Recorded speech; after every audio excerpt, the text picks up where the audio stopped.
Hello बच्चों, कैसे आप लोग। गुडविल चैप्टर के लेक्चर नंबर 4 में आप सभी का स्वागत है।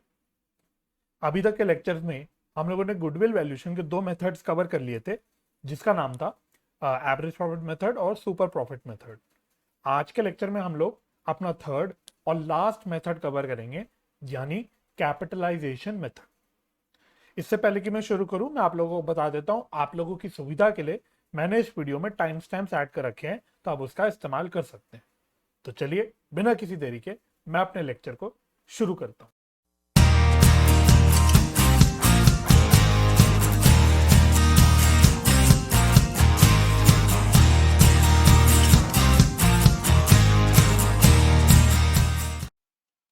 तो आप लोग अपने फ्रेश पेज पे हेडिंग डाल सकते हैं। फ्रेश पेज पे हेडिंग डाल सकते हैं, method number 3, that is capitalization method. Capitalization method.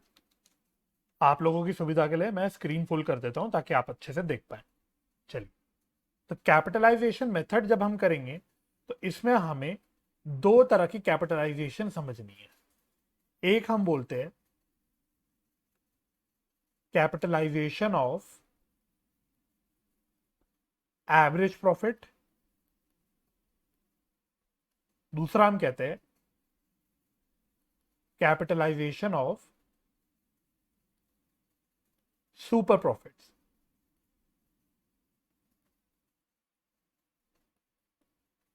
ठीक है, तो बहुत स्ट्रेट फॉरवर्ड फॉर्मूले दोनों के, बिल्कुल सिंपल सा मेथड है। तो आप यहीं पे फॉर्मूला लिख लेना। कैपिटलाइजेशन ऑफ एवरेज प्रॉफिट में फॉर्मूला लिखना, goodwill is equal to goodwill is equal to capitalized value of business minus net assets. Net assets, यहां पे कैपिटलाइज्ड वैल्यू ऑफ बिजनेस का क्या मतलब है? कैपिटलाइज्ड वैल्यू ऑफ बिजनेस, इसका फॉर्मूला होता है, यहां नीचे लिख लेता हूं, इसका फॉर्मूला होता है average profit into 100 upon NRR। और दूसरा नेट एसेट्स का क्या मतलब होता है? नेट एसेट्स का क्या मतलब होता है? इसका मतलब होता है कैपिटल एम्प्लॉय। कैपिटल एम्प्लॉय, यानी जो कैपिटल एम्प्लॉयड का फॉर्मूला हमने पढ़ा था पिछले लेक्चर में, वही फॉर्मूला यहाँ पे यूज हो जाएगा। तो सेम चीज को हम यहाँ पे नेट एसेट्स बोल रहे हैं। तो ये हो गया मेरा कैपिटलाइजेशन ऑफ एवरेज प्रॉफिट, बस इतना सा फॉर्मूला है। और कैपिटलाइजेशन ऑफ सुपर प्रॉफिट और भी छोटा फॉर्मूला है। यहाँ पे गुडविल का फॉर्मूला कुछ नहीं है, बस है super profit into 100 upon NRR। Super profit into 100 upon NRR। बस इतना सा कॉन्सेप्ट है यहाँ पे, इतना सा कॉन्सेप्ट है। अब जल्दी से मैं इसको समझा देता हूँ क्या फॉर्मूला है, क्या इसमें फंडा है, और फिर हम लोग इसके ऊपर जो किताब के सवाल है उसको भी कर लेंगे। इसको एक छोटे से सिंपल से एग्जाम्पल की हेल्प से समझाता हूँ। इधर यह काम करते, इसको नीचे ही समझते हैं, इसको नीचे समझते हैं। अगर मैं एक छोटा सा टाइमलाइन बनाऊं, अगर मैं एक छोटा सा टाइमलाइन बनाऊं, सपोज ये है 1 जनवरी 2022, और यहाँ एक साल खत्म हो जाता है 31 दिसंबर 2022। 31 दिसंबर 2022। अब अगर मैं आपसे बोलूं कि यहां पे मैंने सपोज 100 रुपए इन्वेस्ट करे, यहां मैंने 100 रुपए इन्वेस्ट करे 1 जनवरी 2020 को, ये मैंने 10% पर एनम के ब्याज पे इन्वेस्ट करे, 10% पर एनम के इंटरेस्ट पे इन्वेस्ट करे। अब सपोज, या सपोज क्या, अब मैं अगर आपसे पूछूंगा कि बताओ इस इन्वेस्टमेंट की वैल्यू यहां पे कितनी हो जाएगी, 31 दिसंबर को कितनी हो जाएगी। तो आप क्या बोलोगे, आप बोलोगे अच्छा 100 रुपए का 1 जनवरी को इन्वेस्टमेंट किया था, एक साल बाद अगर मैं आपसे पूछूं इसकी क्या वैल्यू हो जाएगी, तो आप बोलोगे कि सर साल के दौरान यहाँ पे 10 रुपए का इंटरेस्ट कमाया जाएगा। 100 रुपए का अगर 10% निकालूंगा तो 10 रुपए आएगा, तो पूरे एक साल में 10 रुपए का क्या कहते हैं इंटरेस्ट कमाया जाएगा, और यहाँ पे इसकी वैल्यू हो जाएगी 110 रुपए। यहाँ पे इसकी वैल्यू हो जाएगी 110 रुपए। ठीक है, तो यानी कि साल के दौरान 100 रुपए पे मैंने कितने रुपए कमाए, 100 रुपए पे मैंने कितने रुपए कमाए। आप बोलोगे सर 10 रुपए हमने साल के दौरान कमाए 100 रुपए की इन्वेस्टमेंट पे, 100 रुपीज की इन्वेस्टमेंट में हमने 10 रुपीज कमाया। अब मैं आपसे उल्टे ढंग से पूछता हूं, अब मैं इसी सवाल को थोड़ा उल्टा करके पूछता हूं। मैं आपसे पूछता हूं कि भाई किसी एक साल में मैंने इंटरेस्ट कमाया 10 रुपए का, इंटरेस्ट का रेट था 10% पर एनम का, इंटरेस्ट का रेट था 10% पर एनम का। तो इस इंफॉर्मेशन से मैं अगर आपसे बोलूं कि मुझे बताओ अगर मैंने किसी साल में 10 रुपए का इंटरेस्ट कमाया, 10 रुपीज पर एनम का इंटरेस्ट रेट था, तो मुझे बताओ मैंने कितनी इन्वेस्टमेंट करी होगी, मेरी इन्वेस्टमेंट की वैल्यू कितनी होगी, मेरी इन्वेस्टमेंट की वैल्यू कितनी होगी।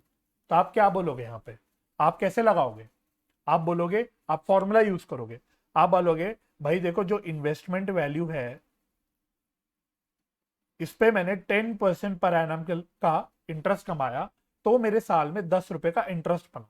आप एक फॉर्मूला टाइप बना दोगे, तो इससे आप निकाल लोगे इन्वेस्टमेंट की वैल्यू, इससे आप निकालोगे इन्वेस्टमेंट की वैल्यू। आप बोलोगे 10 रुपीज, इसको इधर लेके गया तो ये हो जाएगा 100/10, 100/10, तो ये आ जाएगा 100 रुपए, ये आ जाएगा 100 रुपए। यानी मैंने इन्वेस्टमेंट कितनी करी थी, 100 रुपीज की करी थी, और इस पे मैंने 10 रुपीज का इंटरेस्ट कमाया। तो ये उल्टी ढंग से सेम बात को करने की बात हो गई कि मैंने आपको इंटरेस्ट बता दिया, यानी साल में मैंने कितना पैसा कमाया, मैंने आपको इंटरेस्ट का रेट बता दिया पर एनम का, तो उसकी इंफॉर्मेशन से आपने क्या निकाल लिया कि कितनी हमारी इन्वेस्टमेंट की वैल्यू रही होगी। अब सेम चीज यहां पे हमें करनी है। अब इसी कॉन्सेप्ट को, इसी फंडे को हमको अपने यहां गुडविल के जो हमने फॉर्मूला लिखा उस पर लगाना है। तो आप इधर आओ, अब मैं अगर अपने फॉर्मूला में लेके आऊं आपको, सबसे पहले मैं कैपिटलाइजेशन ऑफ एवरेज प्रॉफिट की मेथड की बात करता हूं। तो हमने बोला गुडविल का फॉर्मूला है capitalised value of business minus net assets. अब ये माइनस नेट एसेट्स की बात अभी मैं थोड़ी देर में करता हूं, अभी के लिए इसको छोड़ दो, अभी इसको इग्नोर करो, आप सिर्फ यहां फोकस करो कैपिटलाइज्ड वैल्यू ऑफ बिजनेस। तो मैं आपको बोल रहा हूं कि भाई साल के दौरान मेरे प्रॉफिट है कुछ, सपोज अब ऊपर की इंफॉर्मेशन को मैंने जो एग्जांपल आपके साथ डिस्कस किया इसी को मैं यहां पे थोड़ा सा तोड़ मड़ोड़ लेता हूं। मैं बोलता हूं अगर मेरे साल के प्रॉफिट है 100 रुपए के, और एक नॉर्मल रेट ऑफ रिटर्न है 10% पर एनम का, तो मेरे को बताओ मेरा कितना कैपिटल इन्वेस्टेड होगा, मेरा कितना कैपिटल इन्वेस्टेड होगा। आप बोलोगे सेम चीज को आप इसी फॉर्मूले को लगाओगे जो मैंने ये लगाया था यहां पे, आप बोलोगे सेम चीज, यानी 10 प्रॉफिट, चलो 10 रुपए बोला था ना तो 10 रुपए ले लेते हैं, यहाँ पे प्रॉफिट 10 रुपए बोला था मैंने एग्जाम्पल पे, तो 10 रुपए ले लेते। तो आप बोलोगे अच्छा 10 रुपए का प्रॉफिट कमाया, 10% पर एनम का एक net normal rate of return है, तो आप बोलोगे इसमें 10 × 100/10 दैट इज 100 रुपए। तो यानी मेरी कैपिटल इन्वेस्टेड कितनी रही होगी, 100 रुपीज की मेरी कैपिटल इन्वेस्टेड रही होगी। इसी को हमने यहां पे बोल दिया capitalised value of business, capitalized value of business. तो देखो यही फॉर्मूला लगा रखा है मैंने, कैपिटलाइज्ड वैल्यू ऑफ बिजनेस में यही फॉर्मूला हमने यूज किया हुआ है। देखो एवरेज प्रॉफिट इंटू 100/NRR, यही मैंने किया, देखो यही मैंने किया, एवरेज प्रॉफिट इंटू 100/NRR। तो ये मेरी कैपिटलाइज्ड वैल्यू बिजनेस हो गई। यानी 10 रुपए अगर मैंने कमाए, अगर मैं बोल रहा हूं 10% पर एनम का एक नॉर्मल रेट ऑफ रिटर्न रहता है, तो मेरे पास कितनी कैपिटल की वैल्यू रही होगी, मेरी कितनी कैपिटल की वैल्यू रही होगी या रहनी चाहिए 10% के हिसाब से कमाने के लिए 100 रुपए रहने चाहिए। ठीक है, एक बात ये हो गई। तो ये हो गई मेरी कितने मेरी कैपिटल की वैल्यू होनी चाहिए, जिसको हम बोल रहे हैं कैपिटलाइज्ड वैल्यू, कितनी वैल्यू मेरे पास होनी चाहिए। अब मैंने देखता हूं कि एक्चुअल कैपिटल मेरी है कितनी, एक्चुअल कितनी कैपिटल इंप्लॉयड है मेरे पास। 100 रुपए तो मैं बोल रहा हूं कितनी मेरे पास कैपिटल होनी चाहिए 10 रुपए कमाने के लिए, लेकिन एक्चुअल कैपिटल इंप्लॉयड अगर मैं आपको बोलता हूं 80 रुपए है, एक्चुअल कैपिटल इंप्लॉयड 80 रुपए, तो आप क्या बोलोगे, अरे कैपिटल इंप्लॉयड हमारी होनी चाहिए 100 रुपए, क्योंकि हमने 10 रुपए कमाया 10% पर एनम के हिसाब से, लेकिन हमारी कैपिटलाइज एक्चुअल कैपिटल इंप्लॉयड जो या कैपिटल की वैल्यू आ रही है 80 रुपए आ रही है। यानी कि 100 रुपीज की मेरे कैपिटल की वैल्यू होनी चाहिए, लेकिन 80 रुपए की मेरी कैपिटल की वैल्यू आ रही है, यानी मेरी 20 रुपए की एक्सेस कैपिटल की वैल्यू आ रही है। यानी कि मैं एक्चुअली में 80 रुपए की कैपिटल इंप्लॉयड पे 10 रुपए का प्रॉफिट कमा पा रहा हूं। मैं 80 रुपए की कैपिटल एम्प्लॉयड पे 10 रुपए का प्रॉफिट कमा पा रहा हूं। यानी मेरे लिए क्या एक प्रकार से आपको फील हो रहा होगा एक अच्छी बात है ना। जो प्रॉफिट मैं कह रहा हूं मुझे 10 रुपए का प्रॉफिट 100 रुपए पे कमाना चाहिए, वो 10 रुपए का प्रॉफिट मैं एक्चुअली में 80 रुपए पे ही कमा रहा हूं। यानी कि मैं ज्यादा प्रॉफिट एक प्रकार से कमा पा रहा हूं। तो ये ज्यादा प्रॉफिट मैं क्यों कमा पा रहा हूं, मैं गुडविल की वजह से कमा पा रहा हूं। इसलिए मैंने बोला जो मेरी 20 रुपए की एक्सेस वैल्यू आ रही है कैपिटल की, या मेरे 20 रुपए का जो डिफरेंस आ रहा है, ये मेरी गुडविल हो गई, ये मेरी गुडविल हो गई। इसलिए हमने क्या फॉर्मूला यूज किया, कैपिटलाइज्ड वैल्यू ऑफ बिजनेस बोला, यानी कितनी मेरी कैपिटल होनी चाहिए। फिर मैंने नेट एसेट्स माइनस किया, और नेट एसेट्स में मैंने आपको बताया net assets is nothing but capital employ. तो मैंने एक्चुअली में मेरी कितनी कैपिटल लगी हुई है वो माइनस किया, तो इससे मेरा निकल के आ गया गुडविल, इससे मेरा निकल के आ गया गुडविल। तो ये हो गई एवरेज प्रॉफिट, कैपिटलाइजेशन और एवरेज प्रॉफिट की बात। अब मैं कैपिटलाइजेशन ऑफ सुपर प्रॉफिट की बात अगर मैं करूं, कैपिटलाइजेशन ऑफ सुपर प्रॉफिट की मैं बात करूं, तो इसमें हमने क्या फॉर्मूला यूज किया, सुपर प्रॉफिट इंटू 100/NRR। तो इंटू 100/NRR करने का तो यही मतलब हुआ, मतलब सेम मतलब जो मैं ऑलरेडी डिस्कस कर चुका, कि भाई 10 रुपए के सुपर प्रॉफिट कमाने के लिए मुझे कितना कैपिटल चाहिए, 10 रुपए के सुपर प्रॉफिट कमाने के लिए मुझे कितना कैपिटल चाहिए। तो ये मेरा हो गया बेसिकली गुडविल। इसमें हम लोग माइनस क्यों नहीं कर रहे कुछ, इसमें हम लोग माइनस क्यों नहीं कर रहे, इसमें हम लोग सिर्फ सुपर प्रॉफिट इंटू 100/NRR क्यों कर रहे हैं। एवरेज प्रॉफिट में कैपिटलाइजेशन और एवरेज प्रॉफिट में हम लोग कैपिटलाइज वैल्यू तो निकाल रहे थे, उसमें से हम नेट एसेट्स माइनस कर रहे थे। यहां हम क्यों माइनस नहीं कर रहे, क्योंकि हम यहाँ बेस ही सुपर प्रॉफिट ले रहे हैं। और सुपर प्रॉफिट होता क्या है कि नॉर्मल प्रॉफिट से कितना एक्सेस प्रॉफिट कमाया जा रहा है, उसी को हम सुपर प्रॉफिट बोलते थे। ये चीज हमने सुपर प्रॉफिट मेथड में डिस्कस की थी। तो सुपर प्रॉफिट होते ही मेरे एक्सेस या फालतू या अच्छे वाले प्रॉफिट है, कि भाई मेरे कितने फालतू प्रॉफिट हो रहे हैं ड्यू टू माई गुडविल। तो इसमें हम क्योंकि सुपर प्रॉफिट ही बेस लेके चल रहे हैं, इसलिए हमें कुछ और अलग से माइनस करने की आवश्यकता है ही नहीं।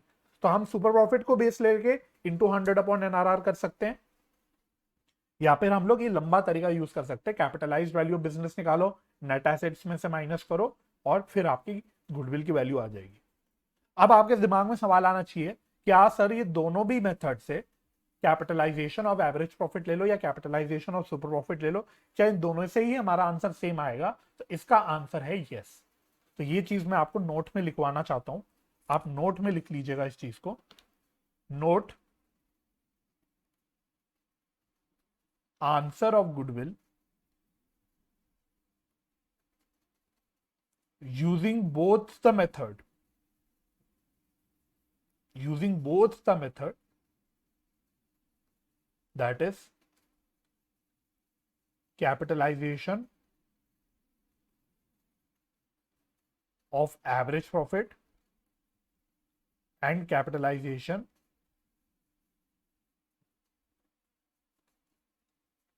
of super profit comes out to be same,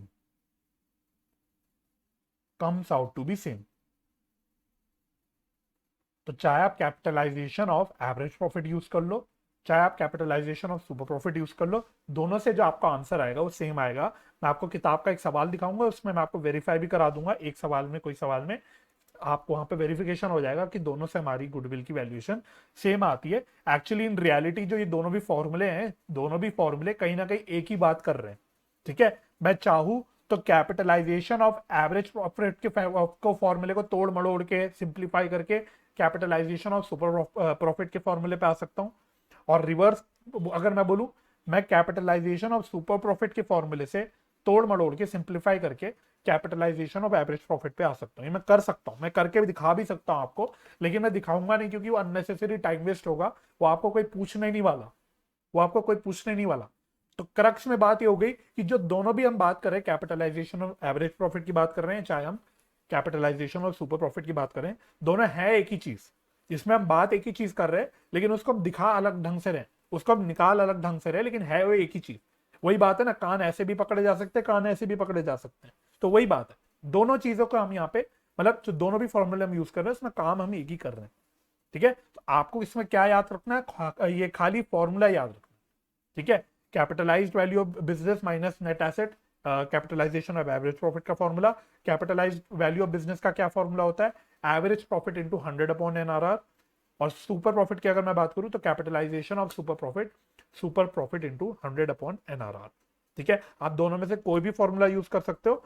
अगर क्वेश्चन आपको क्लियरली कोई जो भी बोल ले, कैपिटलाइजेशन और एवरेज प्रॉफिट यूज करो या कैपिटलाइजेशन और सुपर प्रॉफिट यूज करो, तो आप दोनों अकॉर्डिंगली यूज करोगे। लेकिन अगर आपको इन जनरल खाली कैपिटलाइजेशन मेथड यूज करना है, तो आप मेरे हिसाब से दोनों में से कोई भी यूज कर सकते हो। जो आपको लगता है कि जो भी मेथड आप यूज करके जल्दी आंसर निकाल सकते हो, उन दोनों में से कोई भी मेथड यूज कर लेना, अल्टीमेटली आपका आंसर हमेशा सेम है।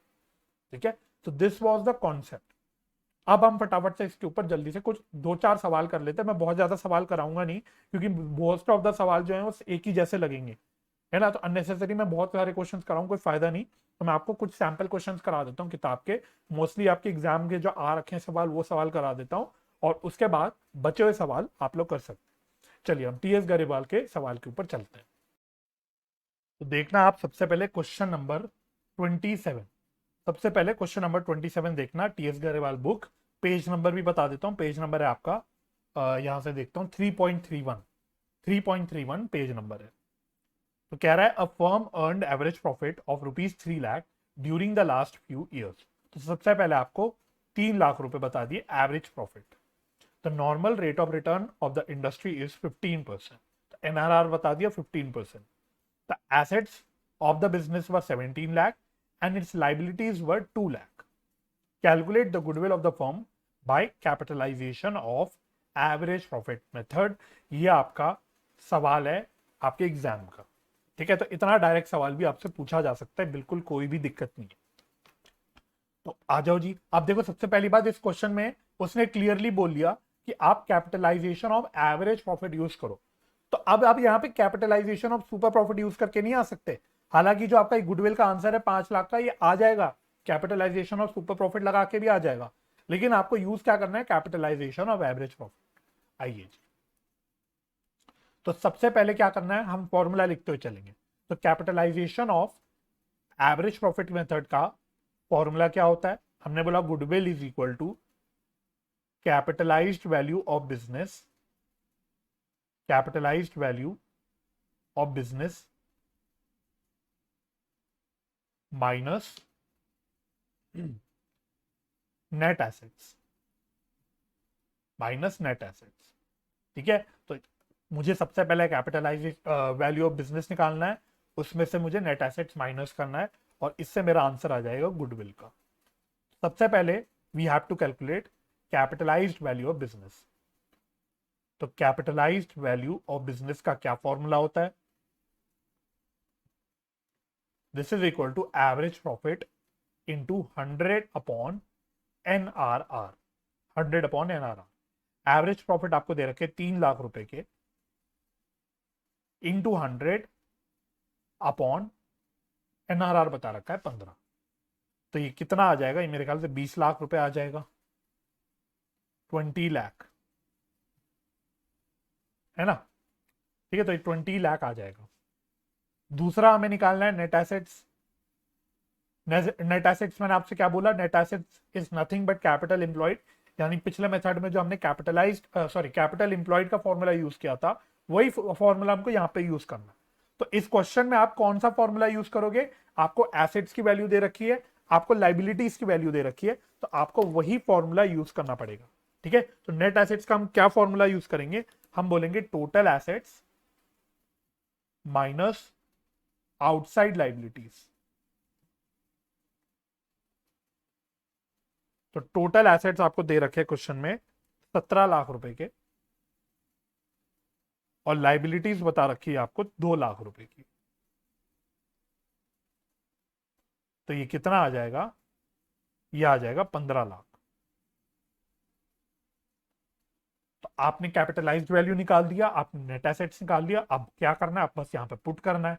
तो कैपिटलाइज्ड वैल्यू हमने 20 लाख निकाला, नेट एसेट्स हमने 15 लाख निकाला। जब इसको माइनस करा तो हमारा आंसर आ गया 5 लाख रुपए। हमारा आंसर आ गया 5 लाख रुपए। बस इतना सा काम आपको इसमें करके चलना होता है और कुछ भी नहीं करना होता। तो आई होप अब आपको सबसे पहले तो कैपिटलाइजेशन ऑफ एवरेज प्रॉफिट समझ आ गया होगा इस क्वेश्चन की हेल्प से। चलिए कुछ और सवाल कर लेते हैं और फिर हम लोग आपका अपने डिस्कशन को खत्म कर देंगे। अब हम करते हैं question number 29। Question number 29 page number 3.32। अब यहाँ पे थोड़ी सी प्रिंटिंग हो सकता है क्लियरली पढ़ने में ना आए, तो मैं क्वेश्चन एक तो फुल स्क्रीन में आपको दिखा देता हूँ और साथ ही साथ मैं आपको रीड भी करता रहूंगा, बाकी आप अपनी किताब में क्वेश्चन पढ़ लेना। तो कह रहा है Puneet and Tarun are in restaurant business having credit balances in their fixed capital accounts as ₹2,50,000 each लिखा है। तो सबसे पहले तो भाई इस क्वेश्चन को इंपॉर्टेंट मार्क कर लो, इस क्वेश्चन को इंपॉर्टेंट मार्क कर लेना। तो कह रहा है भाई पुनीत तरुण पार्टनरशिप बिजनेस में, बहुत अच्छी बात है, लेकिन इंपॉर्टेंट बात क्या है, इनके फिक्स्ड कैपिटल ने बोला है और कैपिटल अकाउंट के बैलेंसेस बताया है। दोनों भी पार्टनर्स के 2.5 लाख रुपए के कैपिटल के बैलेंसेस है। They have credit balances in there current accounts of ₹30,000 and ₹20,000 respectively. तो क्योंकि फिक्स कैपिटल मेथड फॉलो कर रहे हैं तो यहाँ पे इनके करेंट अकाउंट के बैलेंसेस भी बता दिए। तो ये क्वेश्चन को मैंने इंपॉर्टेंट सिर्फ इसलिए कराया है ताकि आपको ये पता लग जाए कि भाई जब हम कैपिटल इंप्लॉयड निकालते हैं या नेट एसेट्स निकालते हैं तो हमको कैपिटल अकाउंट का बैलेंस और करेंट अकाउंट का बैलेंस दोनों लेके चलना होता है। ठीक है, तो कभी आप ऐसा ना हो कि आप कैपिटल पढ़ो खाली कैपिटल लेके आ जाओ, करेंट अकाउंट को भूल जाओ, ऐसा नहीं करना आपको। जब हम कैपिटल इंप्लॉयड निकालते हैं तो capital employed includes both capital account balances and current account balances. इसी रीजन से क्वेश्चन मैं स्पेसिफिकली करा रहा हूं और साथ ही साथ आपको मैं इंपॉर्टेंट भी मार्क करवा रहा हूं। एनीवे आगे क्या कह रहा है सवाल आपसे, the firm does not have any liability. ठीक है, ये इतनी काम की लैंग्वेज, काम का स्टेटमेंट नहीं है, आगे पढ़ो। They are regularly earning profits and their average profit of last 5 years is ₹1 lakh. तो एवरेज प्रॉफिट आपको बता दिया। If the normal rate of return is 10%, find the value of goodwill by capitalisation of average profit method. चलिए एक second, चलिए तो फटाफट से ये सवाल हम लोग कर लेते हैं। तो गुडविल आपको वही करना है, आपको capitalisation of average profit use करना है। तो फॉर्मूला क्या होता है, कैपिटलाइज्ड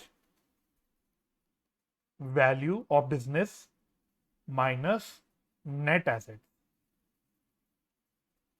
माइनस नेट एसेट्स। तो ये कितना आएगा अभी हम निकालते हैं, थोड़ी सी 2-3 लाइन की जगह छोड़ के। सबसे पहले कैपिटलाइज्ड वैल्यू निकाल लेते हैं, कैपिटलाइज्ड वैल्यू।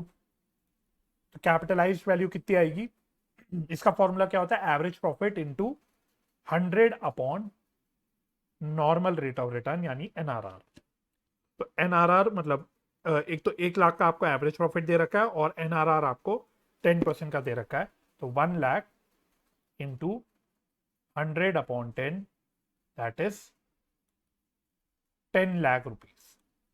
तो this is your capitalized value. अब नेट एसेट्स कैसे निकालोगे, तो नेट एसेट्स आपको ध्यान से निकालना है। तो इसमें हम कैसे निकालेंगे, हम लेंगे कैपिटल अकाउंट का बैलेंसेस, कैपिटल अकाउंट के बैलेंसेस प्लस करेंट अकाउंट के बैलेंसेस, तो दोनों भी लेके चलना है।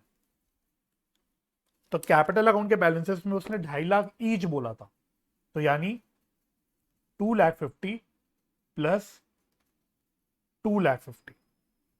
पुनीत का भी 2,50,000, तरुण का भी 2,50,000 प्लस करेंट अकाउंट के बैलेंसेस आपको कितने कितने दे रखे, 30 एंड 20, 30 और 20। तो ये कितना आ जाएगा, 5 लाख ये हो जाएगा, 50 ये हो जाएगा। This will come out to be 5,50,000, 5,50,000। तो बस अब कैपिटलाइज वैल्यू आ गई, नेट एसेट्स भी आ गए, अब आप निकाल लो गुडविल, तो पुट कर दो यहाँ पे capitalize value 10 lakh, net assets आ गए 5.5 लाख, तो गुडविल आ गई मेरी कितनी, 4.5 लाख की। गुडविल आ गई 4.5 लाख की। सो बस इतना सा काम इसमें आपको करना होता है। आपको याद होगा, अगर आपने मेरा पिछला लेक्चर देखा होगा, मैंने वहां पे भी आपको बोला था मेरे को कैपिटलाइजेशन मेथड सबसे स्ट्रेट फॉरवर्ड, सबसे सिंपल मेथड लगता है, क्योंकि इसमें कुछ मेहनत करनी ही नहीं पड़ती। इसमें कोई भी मेहनत नहीं करनी पड़ती, आप देख सकते हो।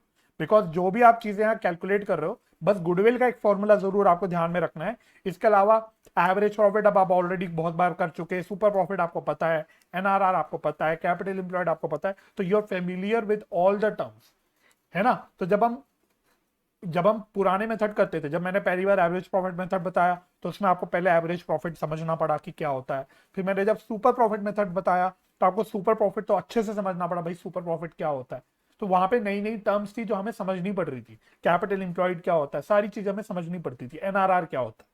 अब यहाँ पे जो हम कैपिटलाइजेशन मेथड में हम फॉर्मूला यूज करते हैं, यहाँ पे हम जो भी चीजें लेते हैं, जो भी टर्म्स देखते हैं, ये सारे टर्म्स से हम लोग फेमिलियर होते हैं। तो ऐसा फील नहीं होता कि हमें कोई एक्स्ट्रा एफर्ट लगाना पड़ रहा है एक नया मेथड पढ़ने के लिए। ये मेरी ओपिनियन है, ऐसा मुझे फील होता है। तो बस इसलिए ऐसी मैंने यूं ही बोला, आपको बता देता हूँ। राइट, तो चलिए आगे बढ़ते हैं। अब कुछ एक हाथ दो सवाल और भी कर लेते हैं। चलिए, अब हम करते हैं क्वेश्चन नंबर 34। क्वेश्चन नंबर 34, अब हम लोग कैपिटलाइजेशन ऑफ सुपर प्रॉफिट को भी देख लेते हैं एक बार, आइए। Average profit of a firm during the last few years is rupees 1,50,000. In similar business, the normal rate of return is 10% of the capital employed. ठीक है, calculate the value of goodwill by capitalization of super profit method if super profits of the firm are rupees 50,000. तो actually ना ये सवाल तो ना, चलो कर लेते हैं, यहीं पे कर लेते हैं, बिल्कुल स्ट्रेट फॉरवर्ड क्वेश्चन, और देखो एग्जाम में आया हुआ सवाल।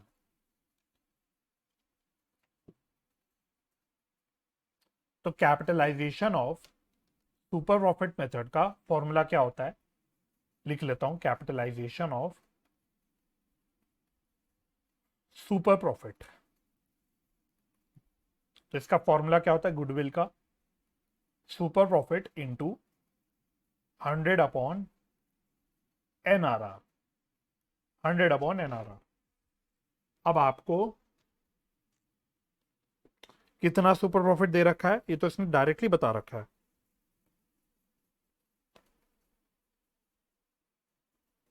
मतलब कमाल की बात है, इसमें एवरेज प्रॉफिट की जरूरत ही नहीं थी, उसने डायरेक्टली सुपर प्रॉफिट ही निकाल के बता रखे हैं। तो कराने लायक क्वेश्चन है नहीं है। सुपर प्रॉफिट उसने 50,000 बता रखा है, एनआरआर कितना बता रखा है उसने, 10%, तो 100 अपॉन 10, तो ये हो गया 5 लाख, ये हो गया 5 लाख। ठीक है, तो बस इतना इसमें करना होता है। ठीक है, इसमें इतना करना होता है। अब देखना आप लोग question number 36। Question number 36, Rajan and Rajni are partners in a firm, their capitals were, Rajan का 3 लाख, रजनी का 2 lakh. During the year ended 31 March 2022, the firm earned a net profit of rupees 1,50,000। तो आपको नेट प्रॉफिट बता दिया। Calculate the value of goodwill of the firm by capitalization of super profit, assuming that the normal rate of return is 20%. आओ जी,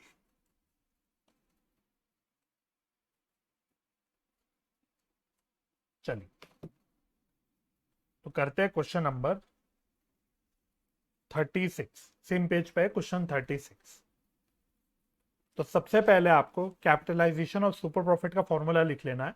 goodwill is equal to super profit into 100 upon NRR. ठीक है, तो यहां हम put कर देंगे। अब थोड़ी सी जगह छोड़ के हमें सुपर प्रॉफिट निकालना है। तो सुपर प्रॉफिट का फॉर्मूला क्या होता था, एवरेज प्रॉफिट या actual profit minus normal profit, NP means normal profit. Average profit कितना, आपको एक्चुअल प्रॉफिट कितना बता रखा है इस क्वेश्चन में, 1.5 लाख रुपए। नॉर्मल प्रॉफिट कितना बता रखा है आपको, कुछ नहीं बता रखा, वो आपको निकालना है। तो ये आप कैसे निकालोगे, इसके लिए आपको कैपिटल एम्प्लॉयड लेना पड़ेगा। तो capital employed into 100 upon sorry NRR upon 100 into NRR upon 100। ठीक है, तो 1,50,000 माइनस कैपिटल एम्प्लॉयड कितनी आ जाएगी, कैपिटल दे रखे हैं आपको दोनों पार्टनर्स के, तो ये 5 लाख टोटल आ रहा है कैपिटल एम्प्लॉयड। NRR आपको कितना बता रखा है क्वेश्चन में, 20%। बस खत्म। तो ये कितना आ जाएगा, ये आ जाएगा 1,50,000 minus 1 lakh. So this will come out to be ₹50,000। तो सुपर प्रॉफिट आ जाएंगे आपके 50,000। इसको यहां पुट कर देना, सुपर प्रॉफिट 50,000 इंटू 100 अपॉन कितना रहा, 20% था ना, हाँ 100 अपॉन 20, तो ये कितना आ जाएगा 2.5 लाख। ये आ जाएगा 2.5 लाख। आंसर आप टैली कर सकते हो। तो बस ये करना होता है आपको super profit method, sorry capitalisation of super profit method. Similarly एक सवाल और दिखा देता हूं आपको। मैंने आपको बोला था कि कैपिटलाइजेशन ऑफ एवरेज प्रॉफिट और सुपर प्रॉफिट दोनों से हमारा आंसर सेम आता है, तो इस चीज को भी टैली कर लेते हैं। एक सवाल आपका लास्ट सवाल कर लेते हैं, क्योंकि बाकी सवाल आप एक ही जैसे हैं, आप लोग कर सकते हो, कोई दिक्कत नहीं है। 1 मिनट देना। तो क्वेश्चन नंबर कौन सा है, ये 32। देखो कह रहा है firm earns profit of ₹5 lakh, normal rate of return in similar type of business is 10%, the value of total assets excluding goodwill and total outside liabilities as on the date of goodwill are 55 lakhs and 14 lakh। यानी आपको total assets बता दिए और outside liabilities बता दी। Calculate the value of goodwill according to capitalization of super profit method as well as capitalization of average profit method. आओ जी, तो लास्ट एक क्वेश्चन करा देता हूं सिर्फ वेरीफाई कराने के लिए कि क्या सच्ची में दोनों भी मेथड से हमारा फॉर्मूला सेम आता है कि नहीं, राइट। तो सबसे पहले हम यूज करते हैं capitalisation of average profit. Capitalisation of average profit, इसका फॉर्मूला क्या होता है गुडविल का, capitalised value minus net assets, minus net assets. तो कैपिटलाइज, अब मैं यही सॉल्व कर लेता हूं। कैपिटलाइज्ड वैल्यू मेरी कितनी आएगी, कैपिटलाइज्ड वैल्यू किधर गया, 5 लाख के प्रॉफिट दे रखें, 5 लाख के प्रॉफिट दे रखें, और नॉर्मल रेट ऑफ रिटर्न कितना बता रखा है, 10% बता रखा है, तो इंटू 100 अपॉन 10, ये हो गई मेरी capitalised value. Minus net assets कितना आएंगे, टोटल एसेट्स है 55 लैक्स, आउटसाइड लाइबिलिटी आपको बता रखी है कितनी, 14 लैक्स। तो बस ये सॉल्व कर लेते हैं। तो इसका आंसर आ जाएगा 50 लाख। इसका कितना आएगा 41 लाख। तो गुडविल आ जाएगी हमारी 9 लाख। गुडविल आ जाएगी 9 lakh. Similarly capitalisation of super profit पे कैसे निकलेगा, गुडविल। तो गुडविल का फॉर्मूला हो गया super profit into 100 upon NRR। Super profit कितना आएगा मेरा, तो सुपर प्रॉफिट का फॉर्मूला होता है एक्चुअल प्रॉफिट या average profit minus normal profit. Actual profit आपको बता रखे हैं 5 लाख के, नॉर्मल प्रॉफिट कैसे निकलेगा, कैपिटल एम्प्लॉयड इंटू NRR। तो 5 लाख माइनस, अब कैपिटल एम्प्लॉयड हम ऑलरेडी निकाल चुके 41 लाख, है ना, चाहे नेट एसेट बोल लो चाहे कैपिटल एम्प्लॉयड बोलो, होती दोनों एक ही चीज है। तो 41 लाख मेरे कैपिटल एम्प्लॉयड है, और 10% का मेरा 10% का मेरा NRR है, तो ये आ जाएगा 90,000। इसको सॉल्व करके देख लेना, ये आ जाएगा 90,000। सुपर प्रॉफिट आ जाएगी मेरे 90,000 के, तो यहाँ पुट कर देंगे 90,000 इंटू 100 अपॉन 10, तो ये हो जाएगा 9 लाख। आप देख सकते हो, चाहे कैपिटलाइजेशन ऑफ एवरेज प्रॉफिट ले लो चाहे कैपिटलाइजेशन ऑफ सुपर प्रॉफिट ले लो, दोनों से हमारे आंसर्स एकदम सेम सेम आएंगे। ठीक है, तो बस इतना मेथड था हमारा कैपिटलाइजेशन मेथड। तो इसी के साथ ही मेरा चैप्टर पूरा खत्म हो जाता है। अब balance questions, illustration, specially exam के जो आए हुए सवाल हैं वो आप लोगों को करने हैं, क्योंकि अब सारे सवाल मोर और लेस एक ही जैसे, कोई ऐसा नयापन नहीं है। अब आपको ये फॉर्मूले के एप्लीकेशन करके चीजों की कैलकुलेशन करनी है।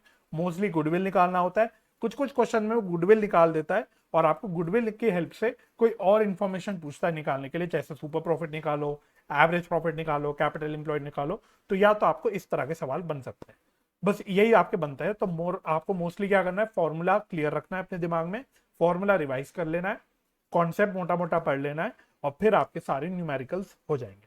ठीक है, तो बैलेंस क्वेश्चंस एंड इलस्ट्रेशंस आपको खुद से करने हैं, सेल्फ करने हैं, और मेरा ये चैप्टर खत्म हो जाता है। आई होप ये लेक्चर आपको हेल्पफुल लगा होगा। अगर आपको ये लेक्चर हेल्पफुल लगा तो इसको लाइक और शेयर करिएगा, चैनल को सब्सक्राइब कर दीजिएगा, और फ्यूचर लेक्चर की नोटिफिकेशन के लिए बेल आइकन प्रेस कर दीजिएगा। तो मेरे साथ जुड़ने के लिए बहुत बहुत धन्यवाद। अपना ख्याल रखिए, परिवार का ख्याल रखिए, हंसी खुशी रहिए, एक दूसरे की मदद करते रहिए, और पॉजिटिव माइंडसेट से पढ़ाई करते रहिए। मैं मिलता हूं फिर बहुत जल्दी दूसरे लेक्चर में। तब तक के लिए bye bye and take care.